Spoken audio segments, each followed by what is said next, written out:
Olá, bem-vindos a mais um vídeo, neste caso Filosofia do Direito, e os vídeos seguintes vão ser também sobre isto, vai estar tudo na mesma playlist. É uma cadeira, uma unidade curricular relacionada na FDUP, Faculdade de Direito da UP, onde eu estudo, e é no quarto ano.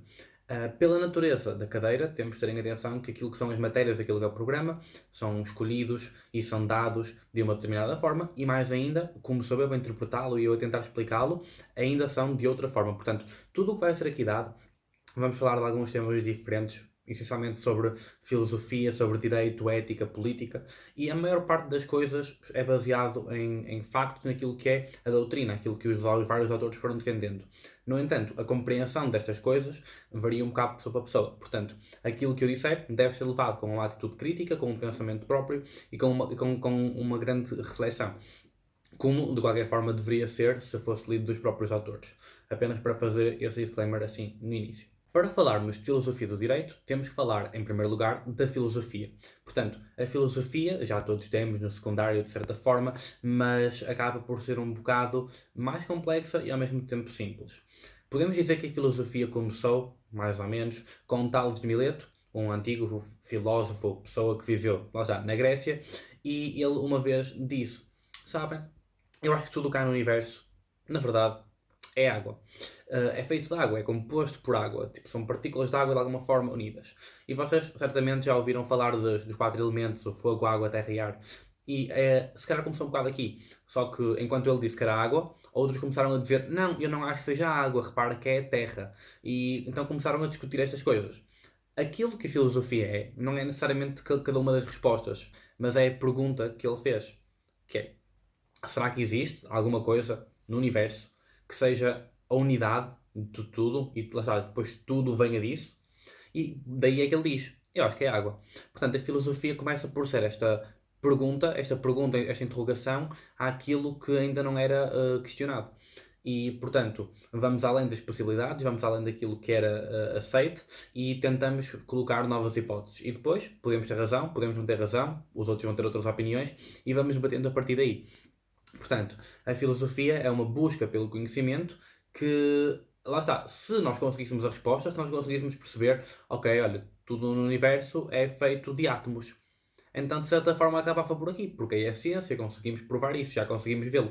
Já não é uma interrogação sobre aquilo que talvez possa ser. Existia uma palavra, e existe uma palavra, que é o logos, em grego, que é muito importante para a filosofia, porque além dos seus vários significados que foi tendo ao longo da história, significou também o discurso racional, cabendo dentro do próprio, portanto, a reflexão, o raciocínio, a interpretação daquilo que é dito e daquilo que é pensado.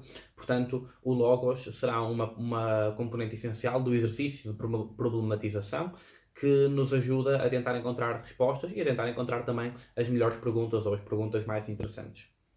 Distingue-se desde logo o discurso filosófico de outras formas de estar e praticar o mundo, como por exemplo a conformidade, a indiferença, o mero entretenimento, o diletantismo. Portanto, há várias coisas que podem parecer perguntas, várias coisas que podem parecer curiosidade, há outras que podem nem sequer o parecer, mas que na verdade não podemos considerar a filosofia. Por exemplo, o diletantismo é considerar várias ideias, é perguntar muito porquê, como uma criança na idade dos porquês, mas depois não tem aquele compromisso de adotar um método para pensar, de facto, para refletir de facto sobre aquela pergunta e tentar, de forma séria, chegar a respostas. Portanto, quando se fala de filosofia, é uma busca honesta e certa por aquilo que talvez possa ser o conhecimento. Temos, por exemplo, a literatura e a estética, portanto, a arte, tudo aquilo que está relacionado com o belo, e a literatura, ou seja, através da narrativa, através das histórias. Também existe aí uma certa atividade filosófica, que não é filosofia em si, mas estão a tentar chegar ao mesmo caminho, ao mesmo sítio. O caminho é diferente. Portanto, a literatura e a arte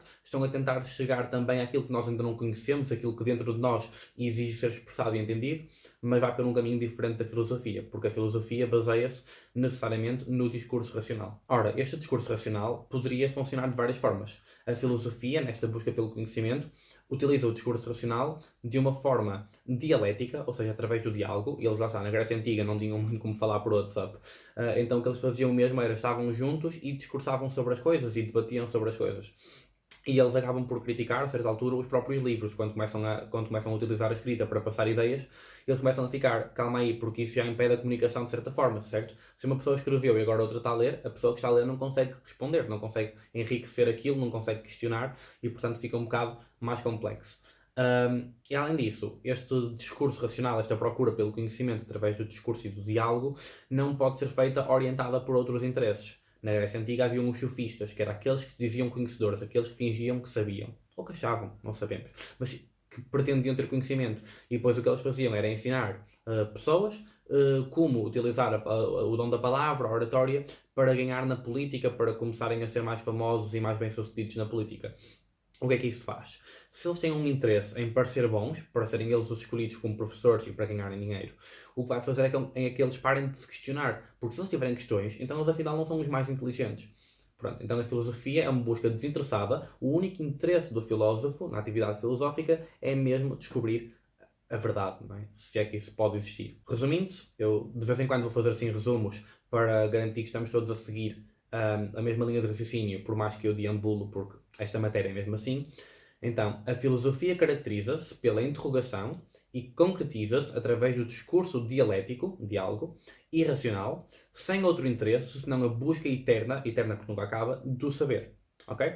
Depois, a parte em que entra o direito, nesta filosofia do direito, e reparem que na maior parte da série não vai ser super sobre direito, mas tudo é relevante para ele. Ok? O direito, como o conhecemos hoje em dia, tem raízes históricas imensas, desde logo no Império Romano. Também antes haveria sempre regras nas comunidades, mas o Império Romano é onde temos mais herança. E aí era uma disciplina influenciada pela parte prática, certo? Então temos a filosofia na Grécia, temos o direito em Roma e temos uma parte mais questionar, uma parte mais fazer. Depois, por outro lado, temos a Igreja Católica que nos vem instilar um conjunto de valores e reforçar esses valores.